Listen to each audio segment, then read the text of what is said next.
B7 Lu butuh bantuan apa dari GW? Tak sanggup melihat, Maya berjongkok di sisi ban. Maya menangis kencang sesegukan, hingga mengundang banyak pasang mata yang memperhatikan. Sebagian orang yang melihatnya, akan berpikir dan menyangka sepasang remaja sedang bertengkar. Tak tega melihat wanita itu menangis tak berdaya di pinggir jalan, pria muda itu memberanikan menyentuh pundak Maya yang bergetar karena menangis. Pria itu meminta Maya untuk berdiri dan menghentikan tangisannya. "Ayo Mbak, jangan di sini." Pria itu memasangkan helm di kepala Maya dan melajukan kendaraannya setelah Maya naik duduk di jok motor. Pria itu bisa membaca situasi yang sedang Maya hadapi. Ia bisa mendengar dengan jelas pembicaraan Maya dengan pria yang duduk di dalam mobil, yang ia tebak adalah suami dari wanita yang sedang menangis di belakang punggungnya. Sepanjang jalan pria muda itu tak bersuara, begitupun dengan wanita itu. Berpegangan erat di pinggang, Maya terdiam tak bersuara. Suara isak tangis yang tertahan samar-samar terdengar di telinga. Maya menyembunyikan wajahnya di balik punggung pria muda itu. Suara tangisan yang terdengar menyayat hati, membuat pria muda itu ikut merasakan kesedihan yang Maya rasakan. Maya belum bisa mengurai apa yang baru saja terjadi. Pikirannya pun entah sedang berada di mana. Jiwanya seakan tidak berada di tempatnya. Maya seperti patung yang bernyawa. Motor sport yang membawanya berhenti di sebuah taman di tengah kota. Taman kecil yang menjadi pusat permainan untuk anak-anak dan para penjajah makanan ringan. Maya sudah duduk di bangku taman setelah pria itu memintanya untuk turun dan mengikutinya. Tidak bertanya, tidak berpikir curiga. Maya sudah tidak peduli dengan sekitarnya. "Minum dulu Mbak." Pria itu menyodorkan sebotol air mineral yang baru saja dibelinya. Tidak mendapatkan respon. Pria itu membantu membukakan tutup botol dan meminta agar Maya meminumnya. Supaya lebih tenang. "Minum dulu." Untuk kedua kalinya, pria itu menyodorkan kembali air mineral yang tutupnya sudah terbuka. "Terima kasih." Dengan suara lirih, akhirnya Maya menerimanya, dan menenggak abis hingga tak tersisa. "Hidup itu beresiko Mbak." Pria itu duduk di samping Maya dan bersuara. Tatapannya lurus ke depan sama seperti yang Maya lakukan. Tatapannya kosong menatap rumput liar. "Hidup tidak akan berarti jika kita masih ragu dalam mengambil keputusan. Menyedihkan, saat kamu bertemu seseorang yang sangat berarti, hanya untuk menemukan bahwa pada akhirnya kamu harus membiarkannya pergi. Hidup hanya sekali, hiduplah yang berarti. Jalan di depan masih panjang. Berhenti menangis untuk seseorang yang tak menghargaimu." Maya menengok ke samping menatap pria yang baru saja menyentil hatinya dengan mata sendu. "Aku Lendra." Pria itu bicara setelah meneguk abis minumannya juga. "Sepertinya kita seumuran." Pria itu mengulurkan tangannya. "Kenalkan namaku Lendra." Pria itu menyebut namanya lagi. "Maya." Maya menyambut uluran tangan pria yang telah membantunya. Ia merasa, pria itu baik dan tulus. "Terima kasih," ucap Maya. "Tidak perlu terima kasih. Gua hanya melakukan apa yang harus gua lakukan.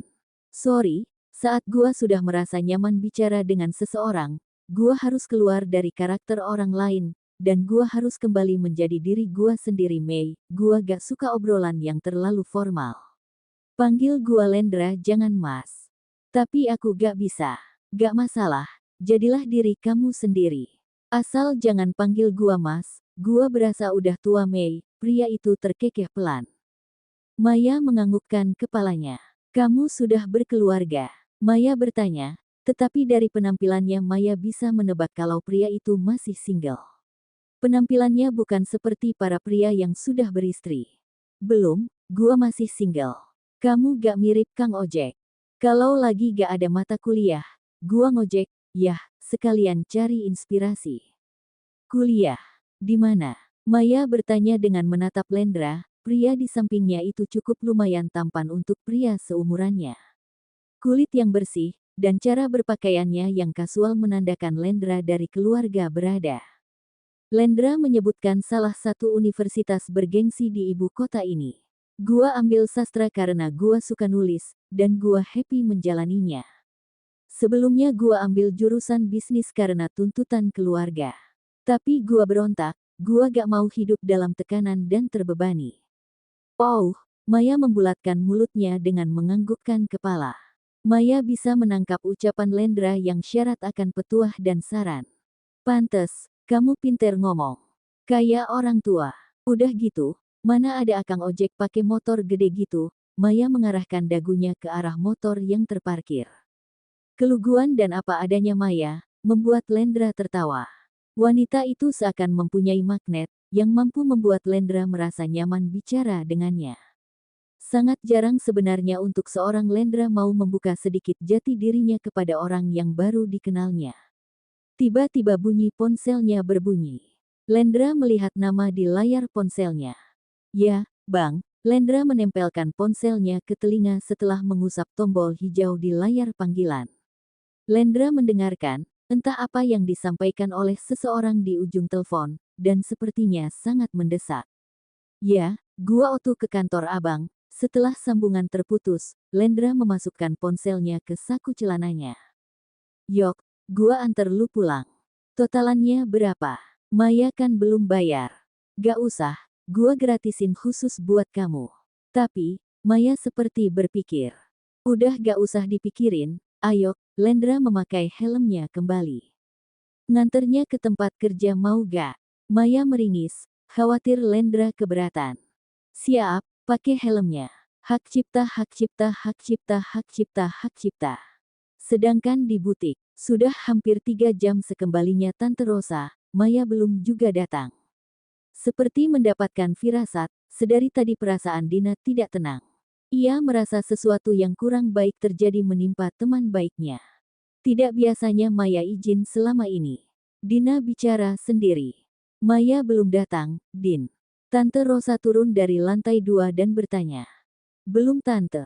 Sudah kamu hubungi? Sudah Tante. Tapi belum ada balasan, ditelepon juga gak diangkat. Ada apa ya? Tidak biasanya. Dina terlihat cemas. Mungkin lagi di jalan Din, ya sudah. Tante tinggal pulang ya, kalau ada apa-apa kabarin Tante. Ya, Tante, hati-hati di jalan. Maya belum datang. Titip Dina ya. Tolong lihat-lihat, Tante Rosa bicara kepada Kang Oleh sebelum masuk ke mobilnya. Oke Tante. Petugas parkir itu membantu mengarahkan mobil yang dikendarai Tante Rosa keluar dengan lancar. Sudah mirip seperti setrikaan, Dina mondar-mandir dalam ruangan dengan hati galau. Kalau kemarin kegalauannya karena asmara, hari ini hatinya resah karena Maya. Aduh, Mai, kamu kemana sih? Saat pikirannya sedang fokus memikirkan Maya, suara Kang Oleh mengejutkannya. Neng Dina. Astagfirullahalazim, Dina menyentuh dadanya. Kayak ada suara, tapi gak kelihatan. Yaelah nih perempuan ngajak tawuran kayaknya. Kang Oleh menggulung lengan kaos panjangnya. Tuh kan, bener, ada suara tapi tidak ada wujudnya. Jangan-jangan, ruangan ini kemasukan demit. Dina celingukan melihat sudut ruangan. Waduh, kagak ada sopan-sopannya nih bocah. Bener-bener ngajak ribut. Kang Oleh geleng-geleng kepala. Oke, mulai hari ini kita perang. Solehuddin bin Mahmud tidak akan menyampaikan amanat dan pesan dari seorang lelaki gagah tampan ruawan untuk Neng Dina berhati tegaa. Kang Oleh segera keluar meninggalkan ruangan. Hingga beberapa detik, Dina membulatkan matanya dengan mulut menganga. Hah, lelaki tampan, pesan, amanat. Sepertinya otak Dina berproses dengan cepat saat mendengar kata lelaki tampan. Kang Oli, Dina memanggil dan mengejar pria yang baru saja keluar. Kemana tuh orang? Cepet bener ngilangnya. Udah mirip demit kan? Matanya mengitari area parkir dan rumah makan Sunda di samping butiknya. Bagai ditelan bumi, pria yang baru selesai mengumandangkan perang itu tak kelihatan batang hidungnya. Ngambek dah tuh orang. Turun dari motor, Maya segera melepaskan helm dan menyerahkannya kepada Lendra. Terima kasih Len. Kamu kerja di sini? Lendra bertanya, dengan arah mata menatap butik Tante Rosa. Ya, Len, kenapa? Gak kenapa-kenapa. Gua cuma heran aja, gua sering nongkrong di kafe daerah sini, bahkan gua sering ambil orderan dari sini, tapi gak pernah lihat lu Mei. Maya jarang keluar toko, kalau tidak lagi beli jajan. Oh, ya, di kafe apa? Links Cafe, pernah ke sana. Maya menggelengkan kepalanya. Kapan-kapan gua traktir minum mau ya? Maya bingung harus menjawab apa. Gak usah khawatir. Gua jamin aman, cuma ngopi. Lendra mengerti akan ketakutan Maya. Ya, Len, kalau aku ada waktu. Aku gak bisa janji. Aku tinggal ya. Saat Maya berbalik, suara Lendra menghentikan langkahnya. Mei, tulis nomor kamu. Lendra menyodorkan ponselnya agar Maya mengetik nomor kontaknya. Karena rasa terima kasih akan kebaikan pria itu, Maya pun mau memberikan nomornya. Tang Mei. Lendra masih tersenyum, menatap Maya dari kejauhan, memperhatikan wanita cantik dengan rambut ikal bergelombang berwarna hitam. Dan Maya terus melangkah masuk ke dalam ruko tanpa menengok ke belakang. Hak cipta, hak cipta, hak cipta, hak cipta, hak cipta. Menggunakan helm full face, dengan masih menggunakan jaket gosreknya, Lendra menembus jalanan dengan kecepatan di atas rata-rata. Motor sport itu bergerak lincah menyalip beberapa kendaraan yang melintas. Ia harus segera sampai ke gedung di mana tempat kakak sepupunya bekerja. Memarkirkan motor sesampainya di halaman gedung bertuliskan kabar pos, salah satu gedung perusahaan yang bergerak di bidang media cetak elektronik dan pertelevisian. Biarpun menggunakan jaket hijau, bertuliskan Gosrek, sepertinya seluruh karyawan sudah sangat mengenal pria muda itu. Pak, tidak saya kunci stang. Lendra bicara kepada petugas parkir. Beres, bos. Tanpa mengetuk, Lendra langsung membuka pintu. Dilihatnya pria yang dipanggilannya dengan sebutan abang itu tengah menerima panggilan. Pria itu tampak serius mendengarkan lawan bicaranya dari speaker ponselnya. Dengan tangan kanan memegang ponsel merapatkannya di telinga, tangan kirinya memberi kode dengan telunjuk agar Lendra duduk di kursi dan diam. Sesuai perintah, Lendra menarik kursi di hadapan meja kerja. Ia mendudukkan bokongnya sambil menunggu pria itu selesai dengan pembicaraannya. Ada apa bang? Lu minta gua datang ke kantor? Lendra bertanya setelah pria di hadapannya menutup panggilan telepon dan meletakkan benda pipi itu di atas meja kerjanya. Untuk sesaat, pria itu menunduk meremat rambutnya dengan frustasi, sebelum menjawab pertanyaan adik sepupunya Lendra. Jangan bilang kalau yang menghubungi abang barusan dari BNN. Lendra bertanya dengan raut wajah kesal. Ya, dari BNN, pria bernama Lingga itu menyandarkan punggungnya ke sandaran kursi kerjanya. Dari awal gua udah bilang bang, tapi abang lebih percaya sama perempuan itu dan tetap melanjutkan pernikahan. Jujur sama perasaan lu, bang. Lu gak sepenuhnya mencintai tuh perempuan. Dan gua yakin abang belum terikat pernikahan sampai hari ini kalau bukan karena perempuan itu terus mendesak minta lu nikahin. And I'm sure you don't get the virgin. Dan gua yakin lu gak dapet perawannya. Len, jaga ucapan kamu, dia masih istri abang. Panggil namanya. CKK, istri. Lendra berdecak sebal. Lu butuh bantuan apa dari gua? Lendra sudah hafal, kalau Lingga memanggilnya untuk datang menemuinya, pasti ada sesuatu yang harus dikerjakannya. Lu emang adik gua yang paling bisa diandalkan. Ada maunya aja bilang gitu. Kemana aja lu bang kemarin-kemarin? Sumpah bang, gua gak ikhlas lu nikahin si Alisa. Mending sekalian aja lu nikahin janda, udah jelas statusnya. Belum puas mengungkapkan kekesalannya, Lendra menggerutu tak henti-hentinya. Sebelum memutuskan menikahi Alisa, Lendra sudah meminta abangnya memikirkan keputusannya. Bukan sekali dua kali, pria muda itu memergoki Lisa sedang berkencan dengan pria lain.